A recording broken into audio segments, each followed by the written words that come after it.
Hello my dear guys, welcome back to our channel. இந்த வீடியோவில் நம்ம யூனிட் 1 ஃபிசிக்ஸில் டீட்டெயில் 2 பார்க்க போகிறோம். இது வந்து 10th ஸ்டாண்டர்டோடது. ஸோ அதில் பார்த்தீங்கன்னா வந்து டீட்டெயில் 2 தான் பார்க்க போகிறோம். State Newton's law of motion. First நம்ம நியூட்டன்ஸ் லா அப்படிங்கிறது வந்து நம்ம சின்ன கிளாஸஸ்லேருந்தே படிச்சுட்டு வரதான். ஸோ அதை தான் இங்கே டீட்டெயிலாக கேட்டிருக்காங்க. சரி, நியூட்டன்ஸ் லா ஆஃப் மோஷன் அது எத்தனை டைப்ஸ் இருக்குதுன்னு சொல்லிடலாம். ஃபஸ்ட் டைம் 3 டைப் இருக்குது. Newton's first law, Newton's second law of motion, Newton's third law of motion. Okay, இந்த 3 இதுவுமே எழுதிடுங்க. ஓகே, நெக்ஸ்ட்டு நம்ம first Newton's law of motion first one பார்க்கலாம் பாருங்கள். Every object continues to be in its state of rest or state of uniform motion along a straight line unless it is acted upon some external force. ஓகேவா? Okay, இப்போ பார்த்தீங்கன்னா வந்து ஏதோ ஒரு object வந்து continue to be, ஓகேவா, கண்டினியூவாக ஒரு ரெஸ்ட்டில் இருக்குதுன்னு வச்சுக்கோங்க. ரெஸ்ட்டு இல்லைன்னா ஒரு யூனிஃபார்ம் மோஷன் ஸ்ட்ரெயிட் லைனில். ஓகேவா? இப்போ ஒரு ஆப்ஜெக்ட் இதுதான், இந்த பென் தான் ஒரு ஆப்ஜெக்ட்னு நீங்கள் எடுத்துக்கோங்க. இது வந்து ரெஸ்ட்னா அப்படியே இருந்துச்சுன்னா அதுவும் ஓகே. நெக்ஸ்ட் வந்து யூனிஃபார்ம் மோஷன், ஒரு ஸ்ட்ரெயிட் லைனில் போயிட்டே இருந்துச்சுன்னா அது யூனிஃபார்ம் மோஷன்.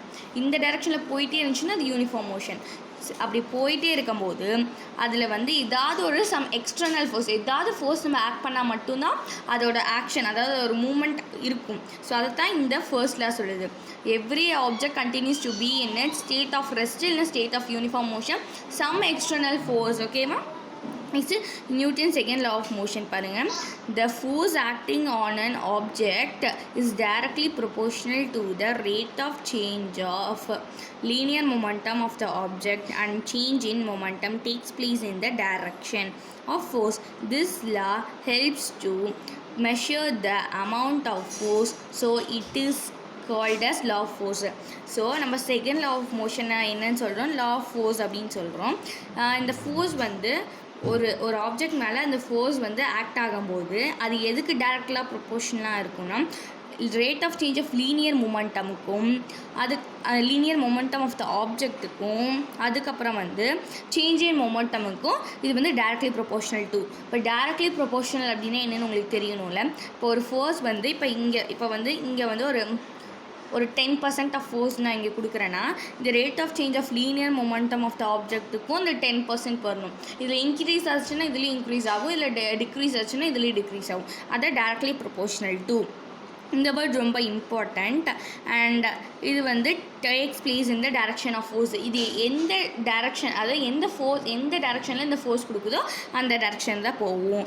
இந்த லா வந்து இது எதுக்கு ஹெல்ப் பண்ணுதுன்னா மெஷர் த அமௌண்ட் ஆஃப் ஃபோர்ஸை நம்ம மெஷர் பண்ணுறதுக்காக இந்த செகண்ட் லா ஆஃப் மோஷன் வந்து நமக்கு ஹெல்ப் பண்ணுது. இப்போ இதோட நேம் நம்ம என்னன்னு சொல்லியிருக்கோம்? லா ஆஃப் ஃபோர்ஸ் அப்படின்னு சொல்லியிருக்கோம். நெக்ஸ்ட் நியூட்டன்ஸ் தேர்ட் லா பாருங்கள். Newton's third law of motion. Newton's third law states that every action there is an equal and the opposite reaction.